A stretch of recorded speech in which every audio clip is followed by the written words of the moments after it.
கொடுக்கறதுக்கு இவன் பக்கத்துல நிக்கிறான். இவரு என்ன செய்யறாரு, கொஞ்சம் தூரம் தள்ளி நிக்கிறாரு. அப்ப சாத்தான் பார்த்து கடவுளை பார்த்து சொல்றான், உன் பிள்ளைங்க பூரா இனி எனக்கு சொந்தம், உன் பிள்ளைங்க பூரா எனக்கு சொந்தம் அப்படின்னு அவன் சொல்றான். உடனே அவர் சொல்றாரு, இல்ல என் பிள்ளைங்களை நான் காப்பாத்துவேன் அப்படின்னு. இந்த பிள்ளைங்க கிட்ட கொண்டு போய் கொடுக்கும் பொழுது இந்த பிள்ளைங்களை அவர் சொல்றாரு, அவரும் ஒரு ஏழ்மையான உருவம் எடுத்து போய் வாங்காதீங்க, ஏய் வாங்காதீங்க, இத சாப்பிடாதீங்க அப்படின்னு சொல்றாரு. ஆனாலும் இவரை இந்த தாத்தாவை என்ன செய்துங்க, இந்த பிள்ளைங்க தள்ளிடுறாங்க. வா, உனக்கு என்ன தெரியும், எனக்கு சாக்லேட் கிடைக்கும், எனக்கு என்ன கிடைக்கும், சாக்லேட் கிடைக்கும், அதனால நீ போ அப்படின்னு சொல்லி தள்ளிடுறாங்க. உடனே இவர் என்ன செய்யறாரு, மறுபடியும் போய் நீ வாங்காத நீ வாங்காத அப்படிங்கும் போது உடனே அந்த பிள்ளைங்க பிரிச்சு சாப்பிட போகும்போது அவர் என்ன செய்யறாரு, அதை பிரிச்சு பிடுங்கி பிரிச்சு தூர போடுறாரு.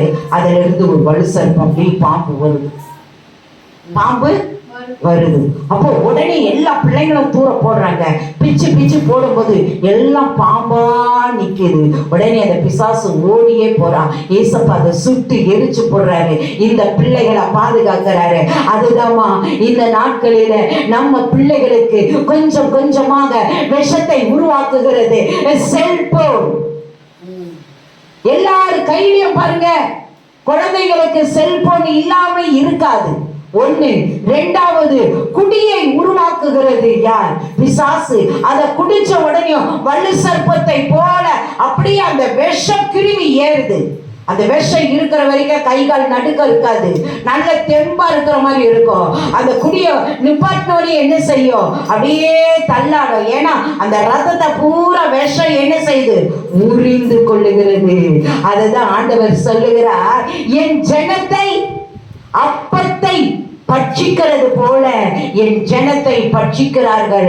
என் ஜனங்கள் அறிவில்லாதபடிக்கு அவைகளிலே மயங்கி கிடக்கிறார்கள். அல்லேலூயா, அவைகளிலே மயங்கி இருக்கிறார்கள் என்று சொல்லுகிறார். அன்பான தேவ பிள்ளைகளே, கர்த்தர் இந்த நாட்களிலே பெரிய காரியங்களை அவர் செய்து கொண்டிருக்கிறார். அதுதான் சொல்லுகிறார், சீயோனில் இருந்து இஸ்ரவேலுக்கு ரட்சிப்பு வரும். கர்த்தர் தம்முடைய ஜனங்களை ரட்சிக்கிறார். சிறை இருப்பில் இருந்து அவர் மீட்டுக் கொள்ளுகிறார். பாவ சிறை இருப்பு, சாபம் சிறை இருப்பு, பாவ கட்டுகள், சாப கட்டுகள், பொல்லாத ஆவியின் கைகளில் இருந்து அவர் உங்களையும் என்னையும் விடுவிப்பதற்காகவே இஸ்ரவேலின் தேசத்தை அவர் தெரிந்தெடுத்தார். இஸ்ரவேலில் நடக்கிற யுத்தத்தை கர்த்தர் நிறுத்துவார். ஹல்லேலூயா. ஏன்னா இன்னும் என் ஜனங்கள் ரட்சிக்கப்படாமல் இருக்கிறாங்க. யுத்தம் நடந்து மடிச்சு போனாங்கன்னா எல்லாம் நரகத்துலதான் போய் இருப்பாங்க. அதனால என் ஜனங்கள் ரட்சிக்கப்படுவதற்காக இஸ்ரவேலுக்கு இன்னும் ஒரு விசை மனம் இறங்கி என் ஜனங்களை ரட்சிக்க போகிறார்.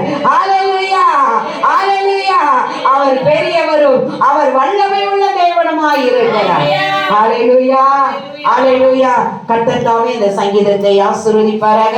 மீதியான நேரங்களை எல்லாவற்றும் பொறுப்பெடுப்பாராக. கர்த்தர் இந்த காரியங்களை எல்லாவற்றும் அற்புதமாய் நடத்துவார். ஆமென்.